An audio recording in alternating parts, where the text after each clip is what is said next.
Hello friends, आज हम लोग इन्वायरमेंटल इंजीनियरिंग सब्जेक्ट कवर करेंगे। मतलब हम लोग एक इन्वायरमेंटल इंजीनियरिंग सब्जेक्ट का पोर्शन स्टार्ट करेंगे और धीरे धीरे इस सब्जेक्ट्स को पूरा कंप्लीट करना है हमको। So there are 5 parts of this subject. First one is a water supply engineering and second one is wastewater engineering. Third is air pollution, solid waste management, noise pollution, and some miscellaneous topics are in there. So water supply engineering is divided in 5 parts. First one is the introduction, then water demand, its sources and conveyance facility, then water quality parameters, then water treatment, and then at last the water distribution system. And wastewater engineering is also divided in 6 parts. First one is the introduction, then wastewater quality parameters, then biochemicals reaction in a wastewater treatment, and next the wastewater treatment, and further next the design of sewer system and disposal of sewage effluent. And air pollution, solid waste management, noise pollution and miscellaneous. These are the minor topics according to some competitive exams. The weightage of environmental engineering is very much high in a competitive exams. Like if we talk about the engineering services exams and a GATE exams, it will cover the more portion. Like in a GATE exam, it will cover nearly 12 to 15 marks. And an engineering services exam, both in a prelims and a conventional. In both exams, the environmental engineering plays a major role. And apart from the prelims and a mains exam, the questions have all directly been asked in a interview also. So at first we will start the water supply from the water supply engineering, and then we suddenly move to the wastewater engineering.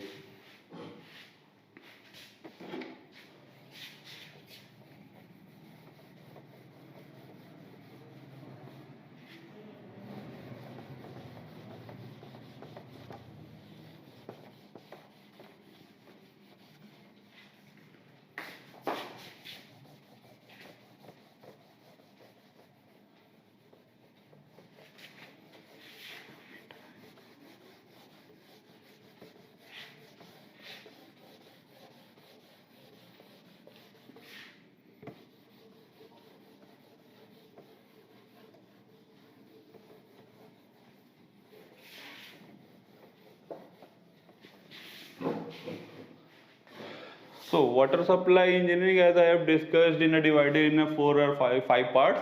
So at first the introduction. So introduction में है कि initially between the mid 19th century, the water is only regarding the quantity parameters. Then the quantity of water should be available for everyone for the drinking and some other purposes. But in 1854, when Dr. John Snow in London, who is the public health worker in London, correlated a number of cholera cases and a drinking of water from a Broad Street well, then the water quality parameters come in a picture. And after in the 19th century or till the 1900, the concept of waterborne diseases has been come in a picture. So water supply engineering is not only for the quantity parameters, but also for the quality parameters.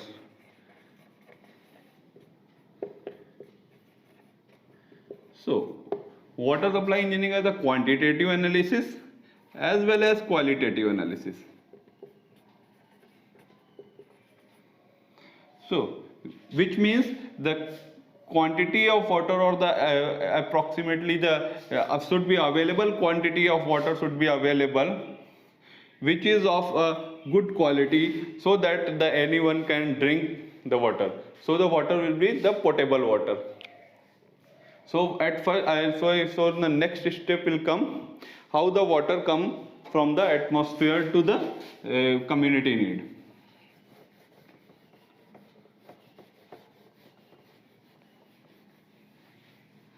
So this is governed by the water cycle or a hydrological cycle.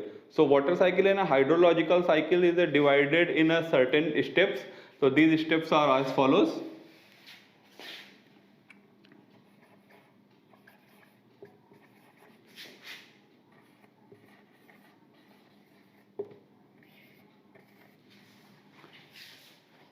Water cycle is a global sun-driven process because water cycle is fully depending upon the solar radiation. So it is governed by the sun. So these are some steps or the graphs of the water cycle.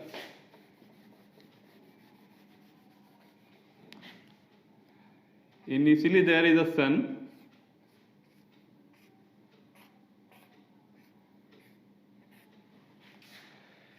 And the ground is of the sloping nature from the mountains to the sea. There is a land masses and there is a water body.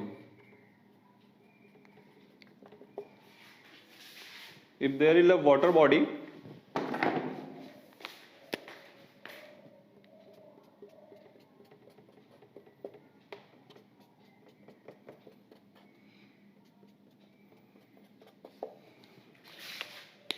here is a land mass.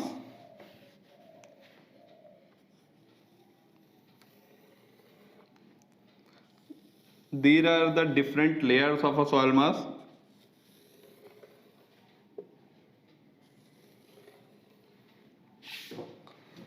So as the radiation from the sun comes to the surface of earth, then the heat has been absorbed by the water molecules and evaporates and vaporizes and evaporates in the sun in the form of water vapors. So the evaporation takes place from the surface of water body. This is not only the sea, any water body. So this is called the evaporation.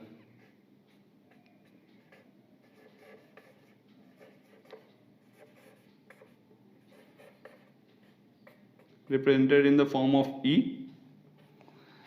This evaporated water vapors moves up in a sky.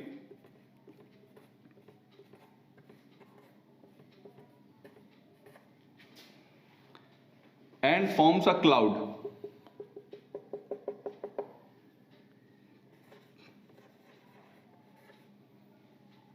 Which is of relative humidity less than 100%. So what is the relative humidity? So relative humidity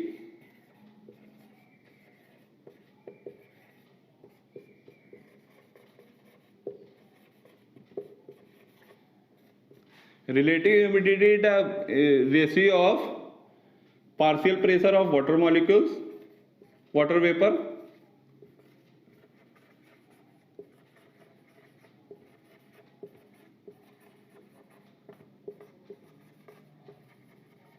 divided by saturation vapor pressure, yes, saturation pressure of water.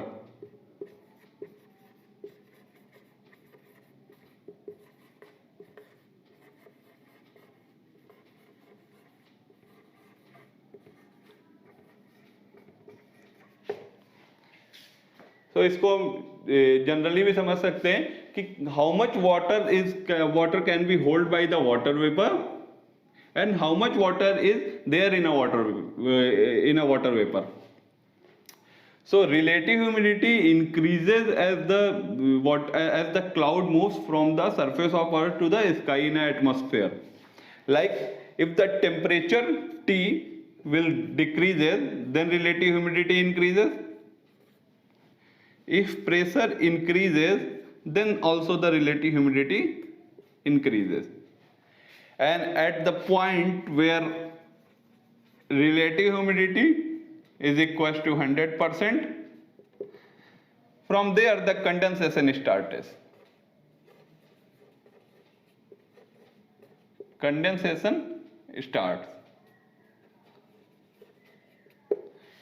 But for the condensation, there is not only the water vapor, but also some of the solid particles will be there, so that on the surface of that solid particle, or these solid particles are the nuclei for the condensation particles. then we will move for the, this is the definition for relative humidity.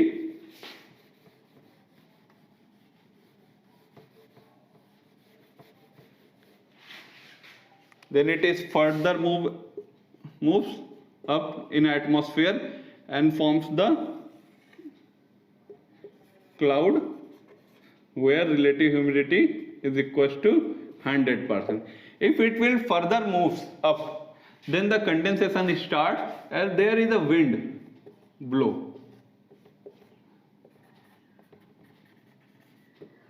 ये wind इस cloud को land mass की तरफ लेकर के आएगी और ये लैंड मास धीरे धीरे क्लाउड हल्का ऊपर की तरफ मूव करता रहेगा। इस पॉइंट पे आने के बाद में कहीं कंडेंसेशन का स्टार्ट हुआ। कंडेंसेशन स्टार्ट होने के बाद में यहां पे प्रेसिपिटेशन होने लगेगा।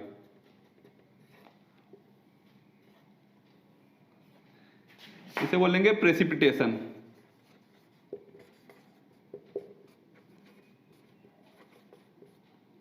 पी। अब यहां पे सरफेस पे ऊपर द लैंड मास जो है उसमें कुछ डिप्रेशन स्टोरेज वगैरह रहेगा या फिर आपका कुछ डिप्रेशंस रहेंगे, कुछ डिप्रेशंस होंगे इस जगह पर, यहाँ पे कुछ, यहाँ पे डिप्रेशंस वगैरह रहेंगे। सरफेस के ऊपर कुछ बिल्डिंग्स वगैरह रहती हैं, high rise buildings. Some trees are there, some vegetations also there. So as the precipitation comes on the surface of earth, then some portion of precipitation has been lost in a evaporation from the condensation point to the surface. इस position पे कहीं पे evaporation हो जाएगा, कुछ portion यहां पर आएगा जो कि इंटरसेप्ट हो जाएगा on a surface of or the roof of high rise buildings or any buildings structures. कुछ इंटरसेप्शन यहां पर भी होगा।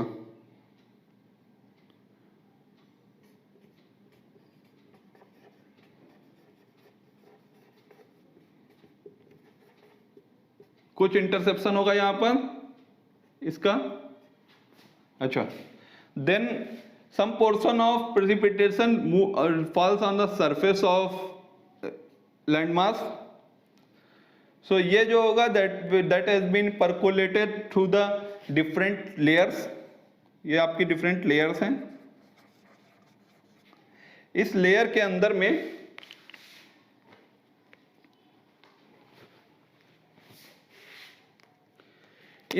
अंदर में वाटर परकोलेट करेगा, इस लेयर से इस लेयर में।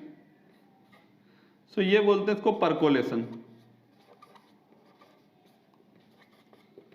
देन सम पोर्शन इनफिल्ट्रेट करके आकर के आपका वाटर टेबल में मीट कर जाएगा। This is called the infiltration.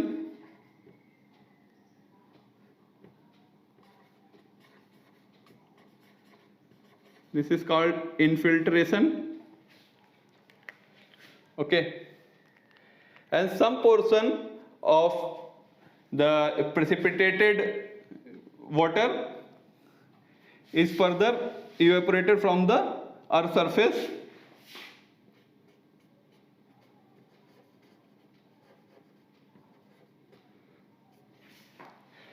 इसका जो कुछ पोर्शन रहता है, जो अर्थ का मॉइस्चर रहता है, उस मॉइस्चर को पुल करके या स्ट्रेस कंडीशन में पुल करके जो आपका वेजिटेशंस और ट्रीज रहते हैं वो वापस एटमॉस्फेयर में भेजते हैं, उसको कहते हैं transpiration.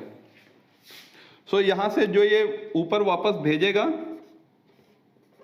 That is called the transpiration.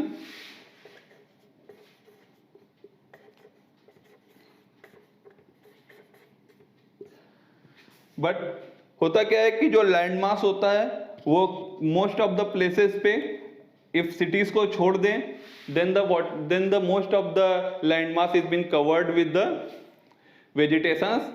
So evaporation जो सरफेस से होगा उसमें और जो ट्रांसपीरेशन होगा उससे उन दोनों में डिफरेंस नहीं हो पाता है. सो हम लोग for the ease of conversation we will call the new term that is called the evapotranspiration.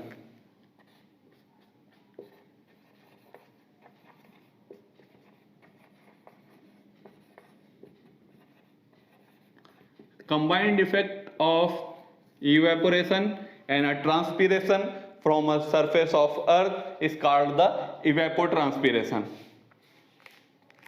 Some portion of water when जब यहाँ पर इनफिल्ट्रेशन कैपेसिटी एक्चुअली में क्या होता है, जब हमारा इनफिल्ट्रेशन होता है नहीं, जब हमारा प्रेसिपिटेशन होता है या रेनफॉल वगैरह आता है तो इसकी एक इंटेंसिटी रहेगी. इंटेंसिटी ऑफ रेनफॉल एक रहेगा, एक इनफिल्ट्रेशन कैपेसिटी एफसी रहेगी.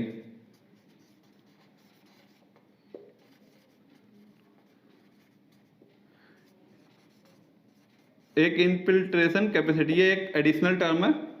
होता क्या है कि जब तक इनफिल्ट्रेशन कैपेसिटी तक अचीव नहीं करता है उस पॉइंट तक आपकी इंटेंसिटी ऑफ रेनफॉल, जितना रेनफॉल आता है पूरा का पूरा रेनफॉल आपका परकोलेट और इन्फिल्ट्रेट कर जाता है. यानी कि अभी जो ये लैंड सरफेस है इसमें इन्फिल्ट्रेशन जो है, इन्फिल्ट्रेशन कैपेसिटी को अभी अचीव नहीं किया, यानी कि ये जो सॉइल मास है that is not been saturated. So जितना भी इंटेंसिटी आएगा that whole will be percolated and at the point where infiltration capacity achieves by the surface of earth or the soil masses, then the infiltration will be done by the infiltration capacity, and the additional, the difference between the intensity of rainfall and the infiltration capacity is moves further due to the downward slope from the land mass to the water body. तो ये जो होगा ये इस direction में move करेगा. तो जब इस डायरेक्शन में ये मूव करेगा वाटर, इस एडिशनल टर्म को रिमूव कर देते हैं.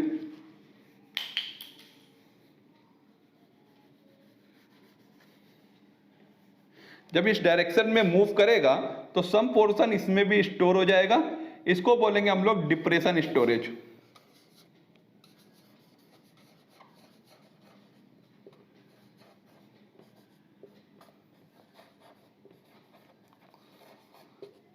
This is called the depression storage and this is called the surface runoff.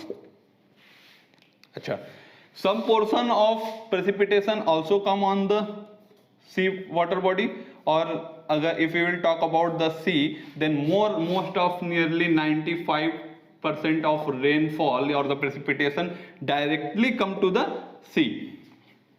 तो यहाँ पे भी precipitation होगा.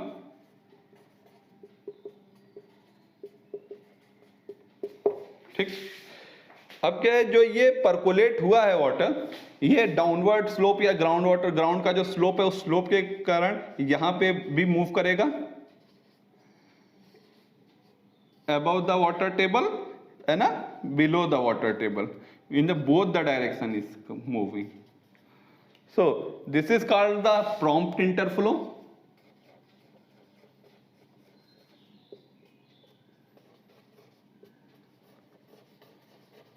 This is called the prompt interflow and this is called the groundwater flow. Groundwater flow.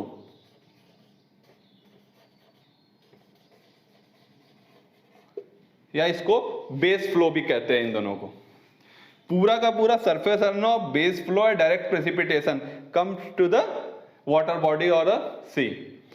सो होता क्या है, हमारा जो environmental, most of the topic in for the hydrology का से रिलेटेड है कुछ पोर्शन इसमें, बट जो हमारा इन्वायरमेंटल इंजीनियरिंग में रिक्वायरमेंट है इसमें हम लोग इस middle of the water cycle में वाटर साइकिल की रिक्वायरमेंट रहती है. होता क्या है, जो हमारा प्रेसिपिटेशन होता है वो रिलेटिवली उसकी क्वालिटी बहुत अच्छी होती है because the most of the contaminants उसी वाटर बॉडी में रह जाते हैं. प्रेसिपिटेशन में वो कंटेमिनेंट्स नहीं पहुंचते हैं ऊपर में. कंटेमिनेंट्स आते कहाँ हैं, जब आपका कंडेंसेशन होता है तो जो न्यूक्लियाई होता है उसके बाद जब वापस से जब एटमॉस्फेयर में वाटर वेपर मूव करता है या प्रेसिपिटेशन होती है तो वह कुछ कंटेमिनेंट्स को अपने अंदर एब्जॉर्ब कर लेता है, सम गैसेस को, सम न्यूक्लियाई और कंटेमिनेंट्स को एब्जॉर्ब करता है। फिर जब इस पोर्शन में आता है तो यहाँ पर आपका जब सरफेस रन ऑफ हो रहा है, ठीक है, सरफेस रन ऑफ होते वक्त में कुछ आपका सस्पेंडेड सॉलिड्स वगैरह इसमें आते हैं। अगर आपका यहाँ से कुछ यहाँ पे अगर वेजिटेशन है या फिर कोई मतलब अगर एग्रीकल्चर लैंड है तो उस एग्रीकल्चर लैंड में क्या होता है कि हम लोग बहुत सारी एग्रीकल्चर लैंड में बहुत सारे हम लोग जैसे पोटेशियम हो गया और आपका यूरिया वगैरह को डालते हैं, उसकी वजह से भी कुछ कंटेमिनेंट्स आते हैं उसमें। देन अगर हमारा ग्राउंड वाटर में जाता है तो ये डिफरेंट जो सॉइल की लेयर्स हैं, ठीक है, इस लेयर्स में से जब पास होता है तो लीच आउट हो जाते हैं कुछ हैवी मेटल्स, वो हैवी मेटल्स यहाँ पर पाए जाते हैं ग्राउंड वाटर में, ठीक है।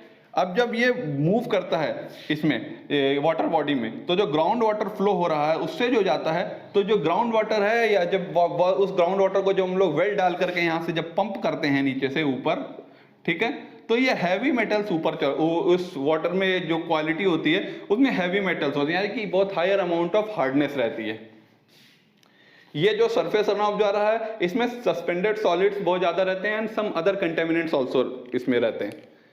फिर जो हमारा ये सरफेस से ऊपर एग्रीकल्चरल लैंड से जाते हैं तो एग्रीकल्चरल लैंड से जब हमारा फॉस्फेट और नाइट्रेट फॉस्फेट्स वगैरह जब रहता है, ठीक है, आपका यूरिया या फिर जो और कुछ हम लोग उसकी जो हमारी फसल रहती है उसको बढ़ाने के लिए उसकी कैपेसिटी उसकी मतलब प्रोडक्शन को इंक्रीज करने के लिए जो भी हम लोग यूरिया या कुछ अदर डालते हैं उसके वजह से आपके नाइट्रेट और फॉस्फेट्स वगैरह बढ़ जाते हैं। जब ये वापस इसमें जाते हैं तो हमारा तो यहाँ पे हम लोग यहाँ पे इसकी ग्रोथ को बढ़ा देते हैं, यानी कि ग्रोथ ऑफ वाटर बॉडी जो है वो इंक्रीज हो जाती है या प्रोडक्टिविटी इंक्रीज हो जाती है वाटर बॉडी की, और एल्गी वगैरह इसमें जमने लगती है जिसको हम लोग बोलते हैं यूट्रोफिकेशन। यहाँ पे यूट्रोफिकेशन इंक्रीज होने लगता है। So most of the middle portion जो है इसमें हम लोग मेन इंटरेस्टेड रहते हैं being a environmental engineer. So what are the different steps of a water cycle?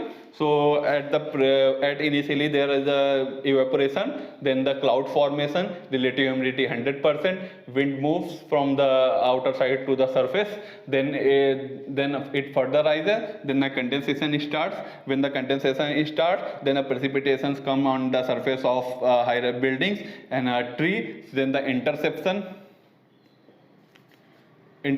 will be there. So the interception and also the infiltration is there, then a percolation, then the different layers say depression storage, groundwater flow, precipitation, yeah, prompt interflow, then the evaporation also from the surface of earth, then the transpiration by the water vegetations, then a combined effect is called the evapotranspiration, some portion of precipitation also some on the surface of a water body. So this is called the water cycle.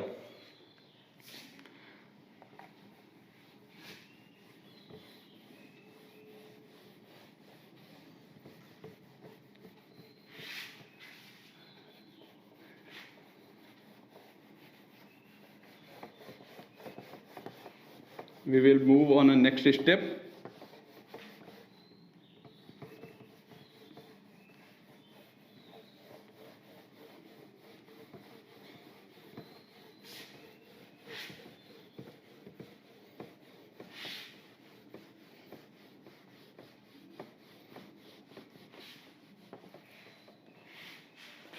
We will move on a next step.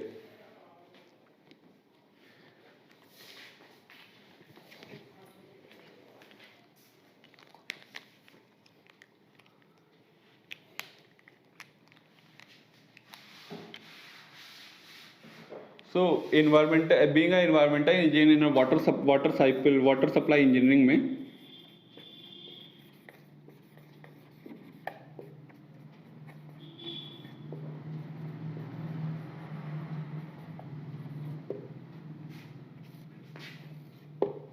So water supply engineering है क्या? Water supply engineering में होता क्या है कि जो हमारा different engineering behaviour और साइंस और इंजीनियरिंग को कंबाइंड इफेक्ट को मिला करके वाटर का ट्रीटमेंट, क्वालिटी चेकिंग, डिस्ट्रीब्यूशन सबको मिला करके एक बनता है, that is the water cycle. So ये water supply engineering. So water supply engineering में हमने बताया था कि हमारा फर्स्ट स्टेप रहेगा demand, then source of water supply and conveyance. तो हम लोग इसमें चलेंगे, तो आज से हम लोग ये स्टार्ट करेंगे, that is the demand.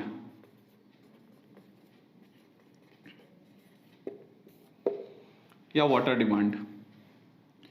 So the water demand जो रहेगा, ये इस पैरामीटर्स को स्टार्ट करने के लिए from start we will the water demand, कुछ पैरामीटर्स इसमें रहेगा जेट द पॉपुलेशन फोरकास्टिंग है, उसको हम लोग बाद में कवर करेंगे एट द लास्ट, ठीक है। सो वाटर डिमांड को स्टार्ट करते हैं यहां से हम लोग।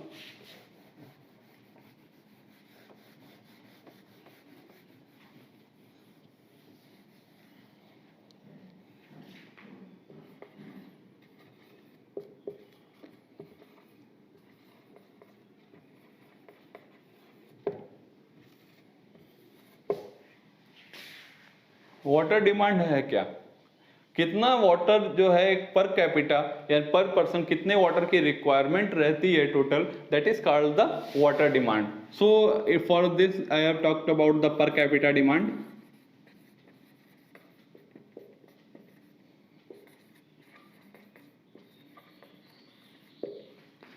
ये होता क्या है कि टोटल एनुअल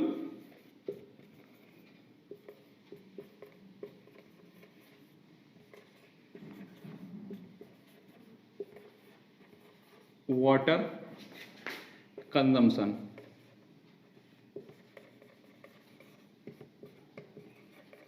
टोटल एनुअल कितना वाटर कंजम्पशन हुआ फॉर अ सर्टेन रीजन या किसी एक सिटी में, total number of days that is 365। I am not talking about the leap year, generally that is the 365 days in a year, and total number of population for that the geographical area और that city. So population. So if the total annual water consumption in a liter is there या million litre या अगर litre में है, then total 365 day से divide करके, then population से अगर हम इसको डिवाइड करें तो हमको जो पर कैपिटा डिमांड मिलती है फॉर एनी सिटी, ठीक है।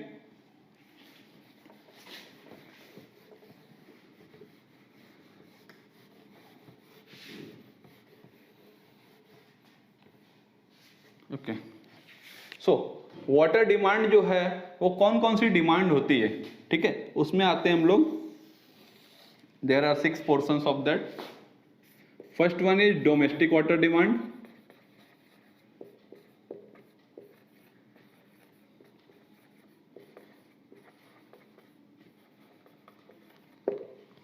Second one is institutional,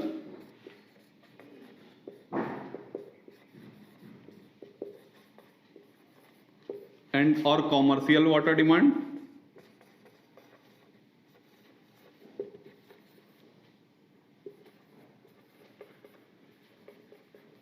commercial demand रहेगा। then I am talking about the industrial water demand,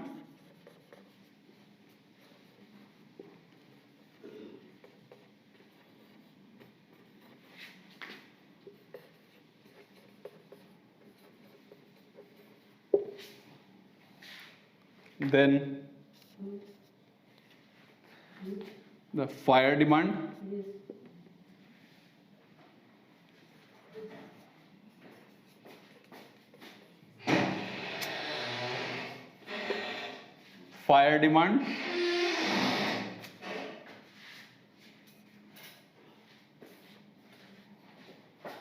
demand that is required for the public facility,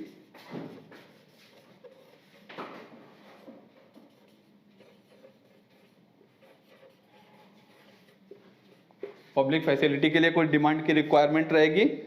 then कुछ आपका वेस्टेज रहता है,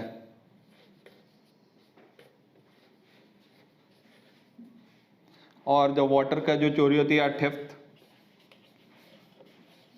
इस सबको कैटर करने के लिए 6 टाइप्स ऑफ डिमांड हम लोग फुलफिल कराते हैं being environmental engineer water supply engineering में। So I am starting with the domestic water demand.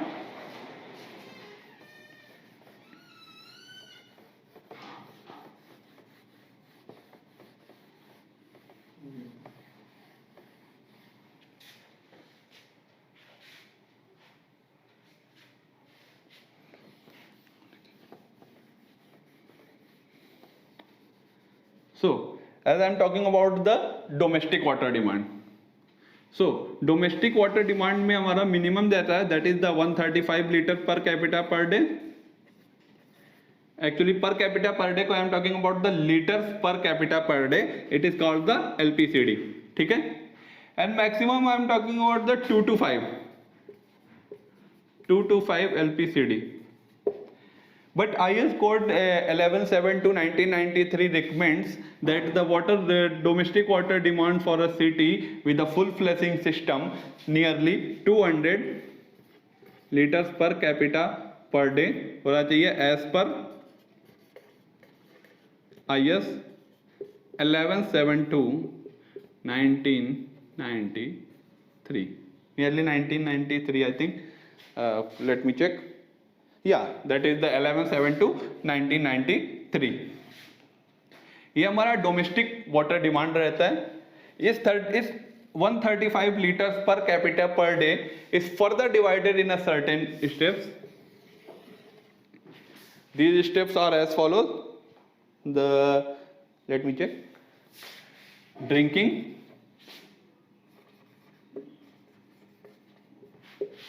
दिख रहा है? ड्रिंकिंग में हम लोग लेते हैं 5 litres,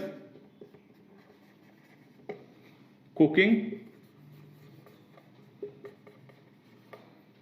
5 litres, bathing 55 litres,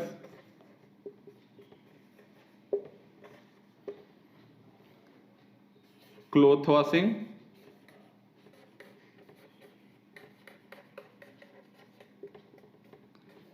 20 liters,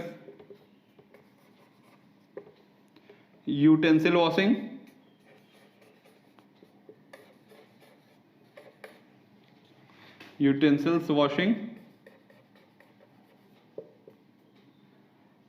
10 liters. Further, the house washing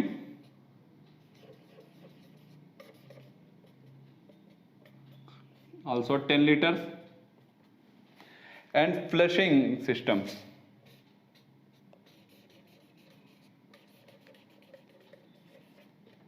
This belongs to 30 liters. Let me check all the data. 5, 10, 15, 65, 85, 85. Yeah, total summing about the 135 liters per capita LPCD per capita per day. ये आपका all the data in per capita है, per capita requirement है पर person की। In normal low income groups वगैरह में जो हमारा रहता है दैट इज एक्चुअली में होता क्या है, जो डोमेस्टिक वाटर डिमांड या कोई भी वाटर डिमांड है लिविंग स्टैंडर्ड्स के ऊपर बहुत ज़्यादा डिपेंड कर जाती है। At the last time talk I will discuss about the what are the different factors that affects the water demand. Next we will talk about the institutional or the commercial water demand.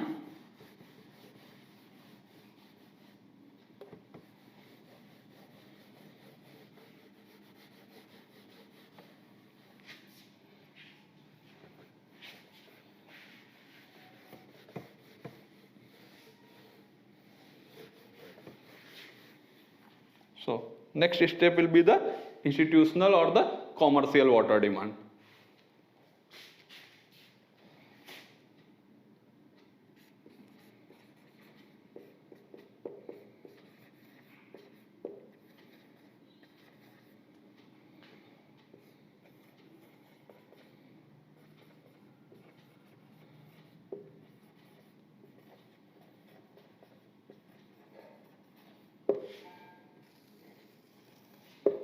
Actually, water is not required on only the domestic purpose, but also at the commercial point of view, like the hotels, institutions, offices, hospitals, इन सब places पे भी हमको water की requirement रहती है। उस water की रिक्वायरमेंट को भी जब टोटल वाटर सप्लाई हम लोग करते हैं तो उस टोटल वाटर सप्लाई में इस चीज को भी कैटर करना बहुत इंपॉर्टेंट रोल प्ले करता है, बिकॉज किसी एक सिटी में not only the houses will be there, not only the industrial facilities or the fire facilities will be there, but also there will be the most of the commercial and institutions are also there, because in a growing economic country, जिस country में बहुत ज़्यादा economic growth रहता है, वहाँ पे हमारा apart from the industries there will also the commercial places will be there for cater the better hospital facilities. All these, the most of the hospitals and institutions require the most of the much amount of waters per day.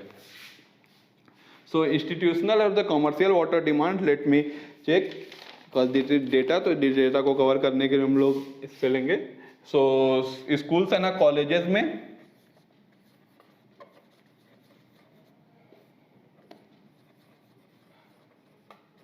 Schools and colleges में 45 to 135 LPCD की requirement रहेगी. Then offices आते हैं, offices के लिए हमको 45 litres per capita per day. Actually this is the data values. Restaurants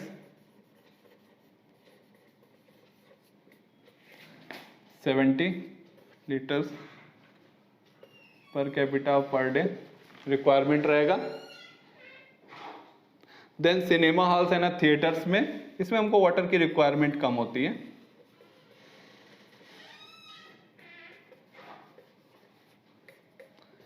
$15 litre per capita per day. Then hotels में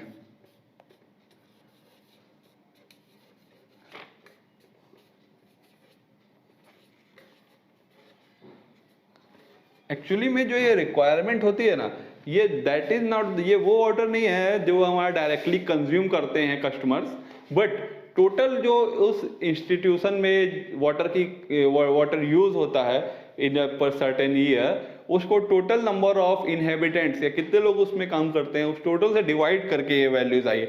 actually में इन होटल में अगर कोई भी कस्टमर या कोई भी रुकता है करके, ठीक है, वो कुछ वाटर को यूज करता है in bathing and certain drinking purposes, but as we leaves the room then the certain facilities like the bedsheets वगैरह को जब हम लोग क्लीन करते हैं उसमें भी हमारे कुछ वाटर की रिक्वायरमेंट होती है. तो that water in a hotel also encountered in a 180 litres per capita per day. Then the most important term, that the hospitals.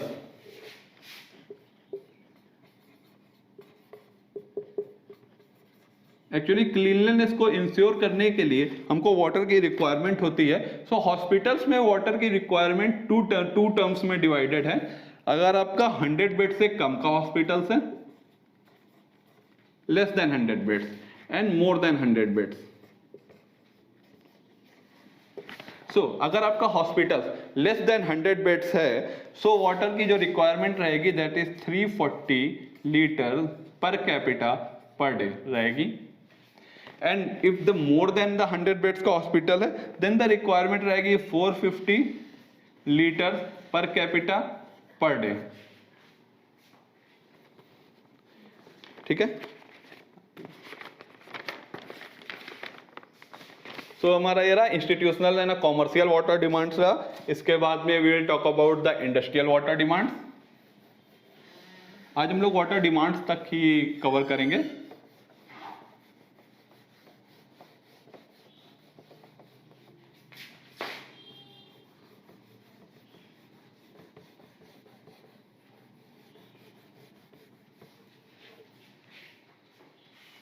So industrial water demand पे चलेंगे हम लोग.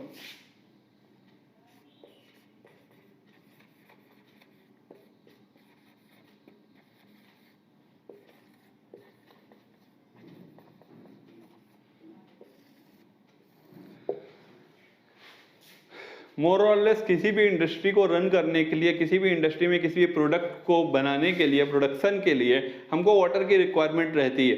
तो किसी भी इंडस्ट्री में कितनी वाटर की रिक्वायरमेंट है, that is depending upon the production, किस चीज का प्रोडक्शन हो रहा है।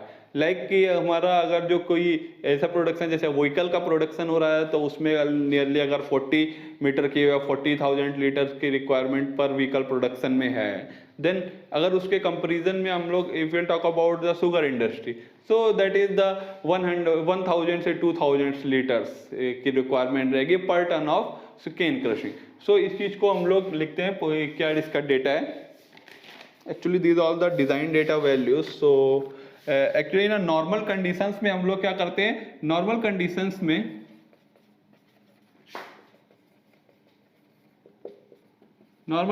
में किसी भी इंडस्ट्री में 50 litres per capita per day तो हम लोग प्रोवाइड कर ही देते हैं, ठीक है। बट कोई भी अगर इंडस्ट्रियल सिटी है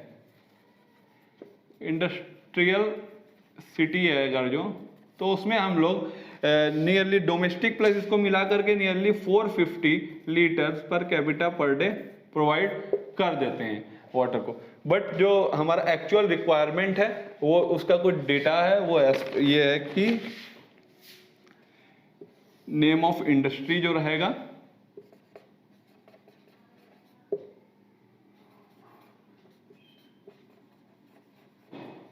नेम ऑफ इंडस्ट्री इधर water requirement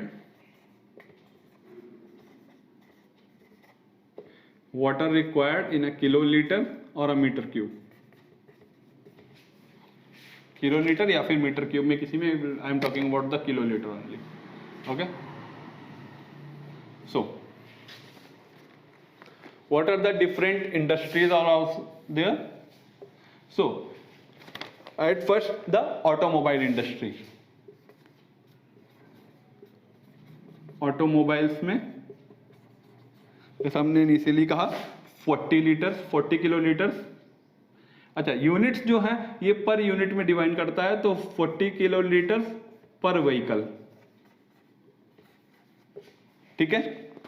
then I am talking about the fertilisers,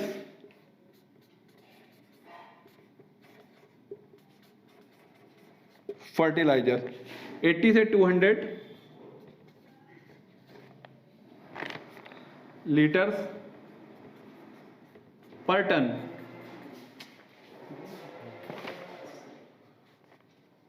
80 से 200 litres per tonne. Then the leather industries,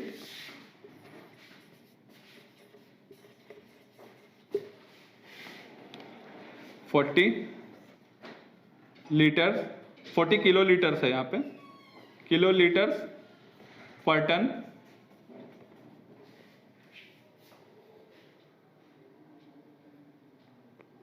then paper and pulp industry,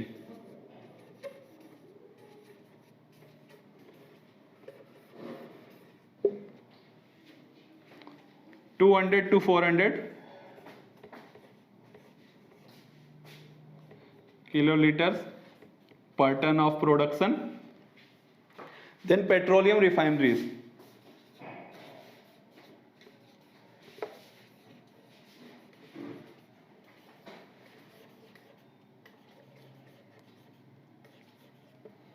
petroleum refineries के लिए 1 से 2 kilolitre per ton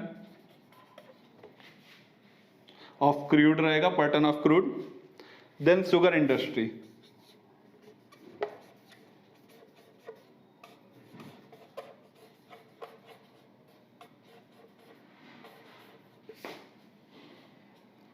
one to 2 kilolitre per ton of cane crush.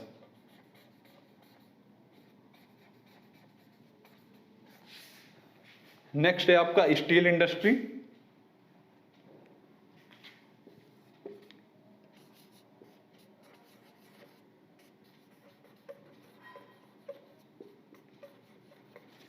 Steel industry में हमारा 200 से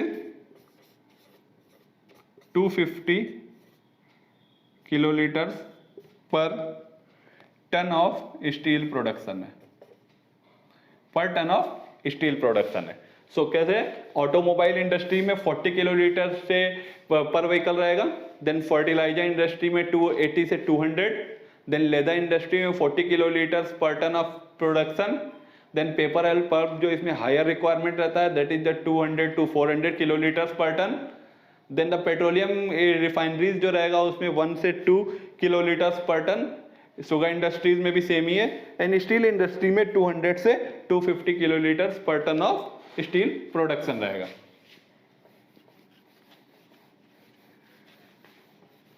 हम लोगों ने अभी तक कवर किया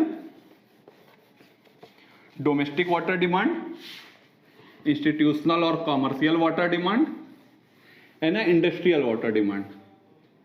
next we will move for the fire demand.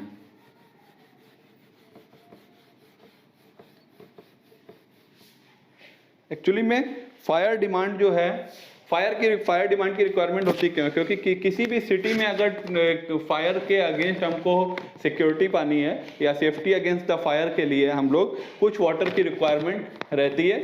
उस वाटर की रिक्वायरमेंट के लिए बहुत सारे फार्मूलेज वगैरह हैं, गवर्नमेंट ऑफ इंडिया का भी फार्मूला है, कुछ और एम्पिरिकल फार्मूलेज हैं, जिस फार्मूलेज के बेसिस के ऊपर हमारा ये फायर डिमांड डिपेंड करता है।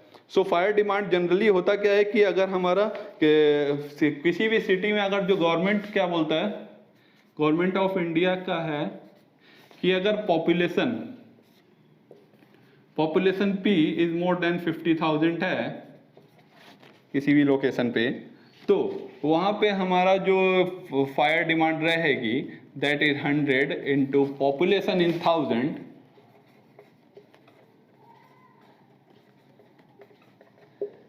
Population in thousands. इस एक फॉर्मूले से निकलता है हमारा कितनी रिक्वायरमेंट है किलोलीटर्स में, ठीक है। देन सेकेंड हमारा आता है main important formula, that is the Kuichling formula.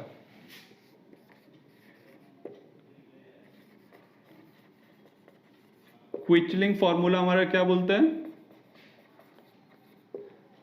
जो water requirement Q is equals to 3182 root P।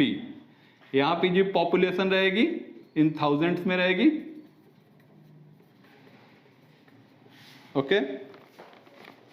ये हमारा जो आएगा that is litres per minute में फ्लो रहेगा, ठीक है।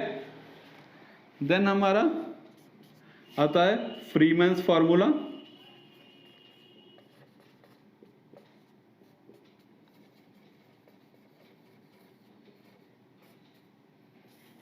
फ्रीमैन्स फार्मूला क्या बोलता है, that is Q is equal to 1136 P/10 plus 10। यहाँ पे भी पॉपुलेशन थाउजेंड्स में है और ये सेम है आपका लीटर पर मिनट में।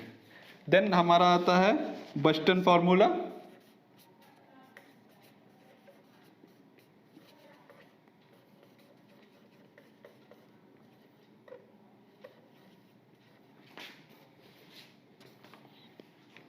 Q is equals to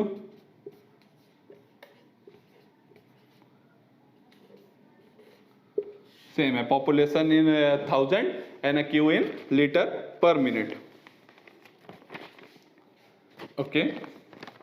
then if you will talk about the next formula, that is the national demand of fire under the writers formula. इस फॉर्मूले में बहुत सारे आपका डेटाज हैं, उसको हम लोग मूव करते हैं आगे। इस पे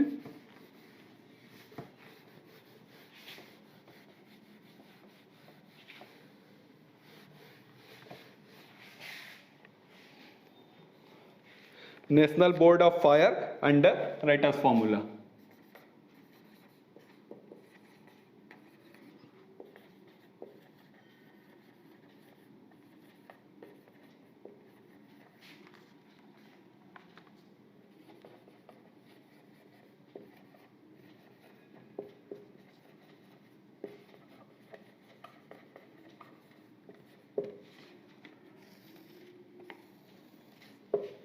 ये फॉर्मूला क्या है, जो water requirement in litre per minute is equal to 4637 under root P या population 1 minus 0.01 under root P, population P in thousands है। ओके, एक्चुअली में ये है किस लिए, this is for the, actually में ये है आपका, this is for the wet start.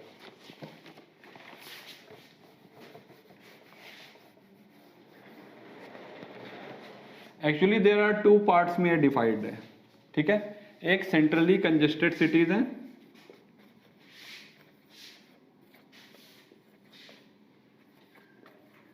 Congested city है, ठीक है। And second one is residential city.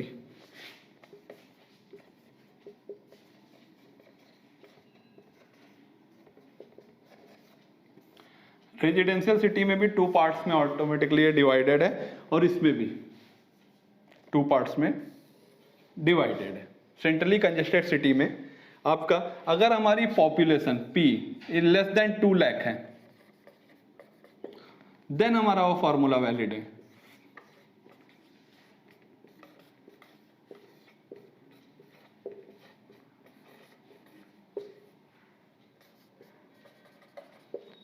But अगर हमारा population is more than 2 lakh है, ठीक है, तो हमारा 2 बार की फायर के लिए, अगर हमारा फर्स्ट फायर है तो फर्स्ट फायर के लिए हम लोग देते हैं 54,600 लीटर्स पर मिनट का फ्लो देते हैं। उसके बाद अगर सेकेंड फायर आ गई,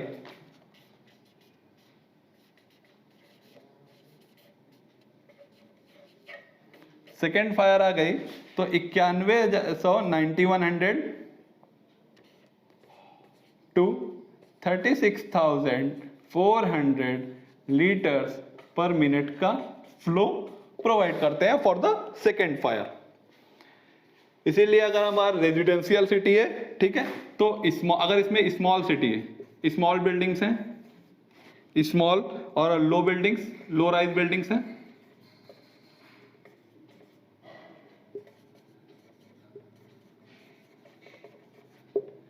स्मॉल या लो राइज बिल्डिंग्स हैं, तो उसमें हमारा क्यू जो रहेगा that is 2200 litre per minute का क्यू रहेगा, ठीक है। अगर लार्जर और हाई राइज बिल्डिंग्स हैं,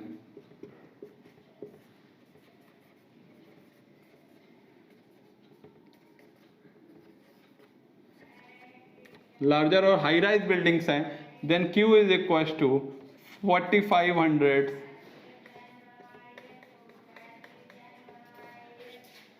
4500 लीटर्स पर मिनट हो जाएगा, ठीक है। नेक्स्ट हमारा यहाँ से आपका फायर डिमांड कंप्लीट हो गया। देन हम लोग 2 और जो डिमांड्स थी उसको आज भी कंप्लीट कर लेंगे।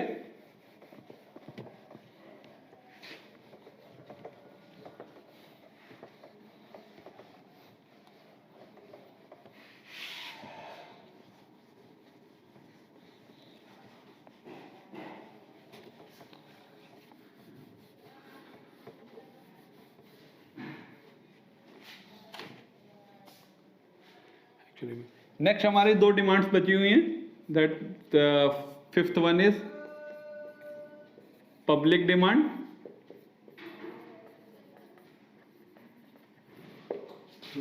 And sixth one is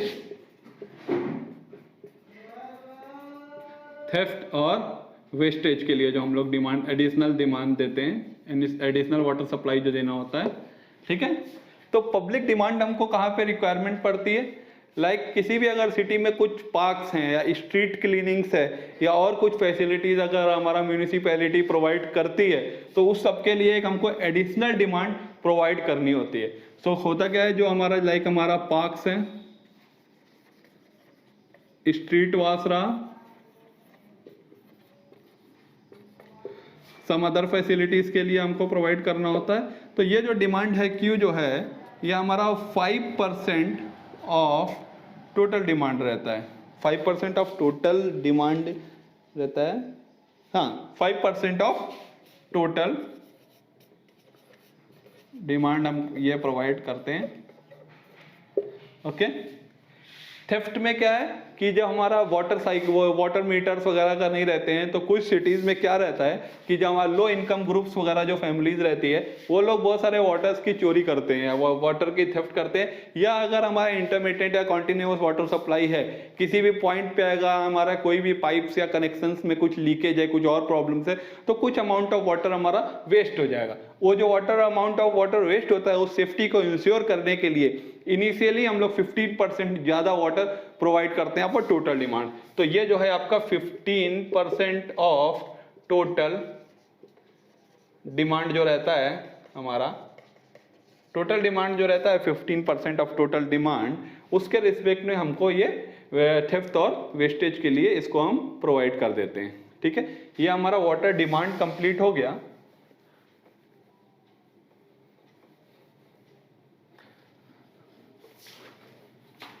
then एक दो स्टेप्स और करके आज हम लोग इसको कंप्लीट करेंगे। Okay, so water demand complete होने के बाद में हमको जो रिक्वायरमेंट होती है in next step, so next step is कितना हमारा जो रिक्वायरमेंट है, कितना टोटल वाटर डिमांड है, ठीक है, या टोटल जो ड्राफ्ट हम लोग प्रोवाइड करते हैं वाटर का,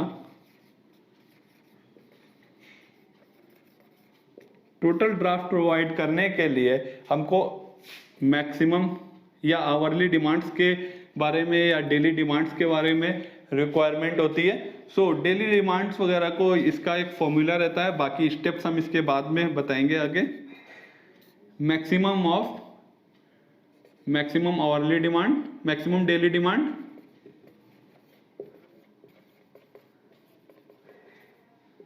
plus fire demand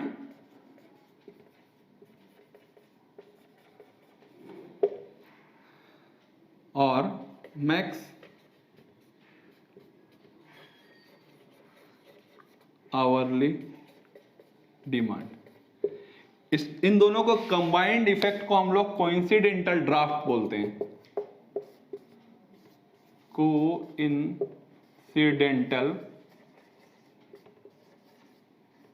draft.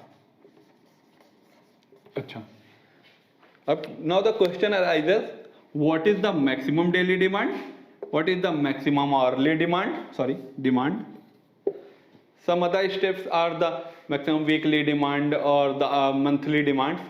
so इसको निकालने के लिए हम लोग कुछ फॉर्मूलेज हैं या कुछ थिंग्स हैं, उसको डिस्कस कर लेते हैं।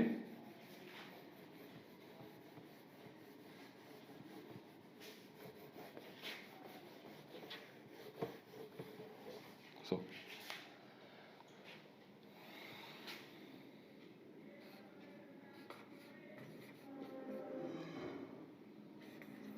Max daily demand,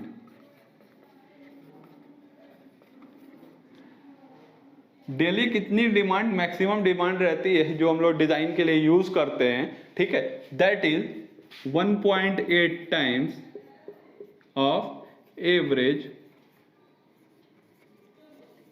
daily demand. Okay, then the second step is max या मैक्सिमम, मैक्स मतलब मैक्सिमम आवरली डिमांड रहेगा। So maximum hourly demand is equal to 1.5 times of the maximum hourly demand of hourly demand of the maximum day. So hourly demand of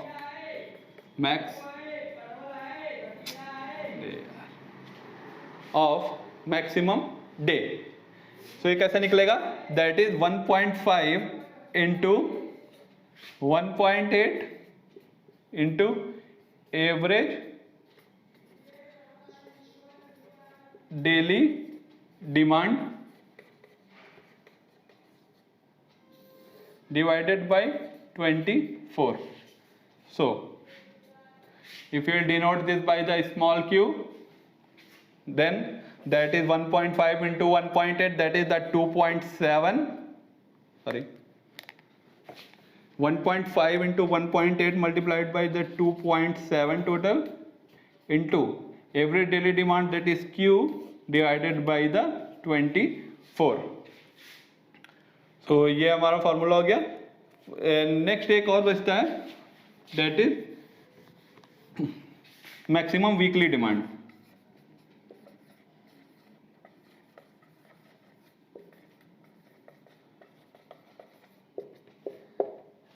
(1.48) into average weekly demand. Okay, so these are the, ये हमारा different water demands थी. अब ये जो water demand है, इस water demand को जैसे हमने coincidental draft, total draft, water demand, domestic water demand, domestic water demand, industrial water demand, institutional, fire, public demand और थेफ्ट और वेस्टेज के लिए जो सब ये डिमांड दिया है, इस टोटल डिमांड में what are the different factors जो इसको अफेक्ट करते हैं, इसकी क्वांटिटी को, कितना हमारा वाटर रिक्वायरमेंट है, what are the different factors जो है इसमें यूज होते हैं. ठीक है, डिसाइड करेंगे. नेक्स्ट क्लास में इसको आगे हम लोग पढ़ेंगे. ठीक है, thank you very much all of them. आज हम लोगों ने काफ़ी डिस्कशन किया. फर्स्ट वाज इंट्रोडक्शन से डिस्कशन किया, देन हमारा वाटर साइकिल पढ़ा. वाटर साइकिल के बाद में हमारा व्हाट आर द डिफरेंट आपका डिफरेंट डिमांड्स फुलफिल इन अ वाटर सप्लाई इंजीनियरिंग. ठीक है, वो कौन कौन सी डिमांड्स थी उसको हमने डिस्कस किया. अब उसके आगे हमारा कुछ डिमांड्स के लिए कुछ फॉर्मूलेस थे, that the maximum hourly demand, average hourly demand, या आपका maximum daily demand, maximum weekly demand, उस सब का कुछ फॉर्मूलेस थे, उसको हमने कवर किया. देन कुछ और स्टेप्स हमने कवर किए, कुछ और फॉर्मूलेज आज हमने पढ़े. दैट इज फायर डिमांड के लिए, दैट इज क्विचलिंग फार्मूला. क्विचलिंग फार्मूला क्या था, दैट इज द, रिकॉल करिए, 3182 रूट पी. देन हमारा Freeman's formula 1136 p by 10 plus 10. Then हमारा बस्टन्स फार्मूला. ठीक है, बस्टन्स फार्मूला क्या था, 5663 रूट पी. पी जो है इन आवर्स था, इन लीटर पर मिनट में आता था.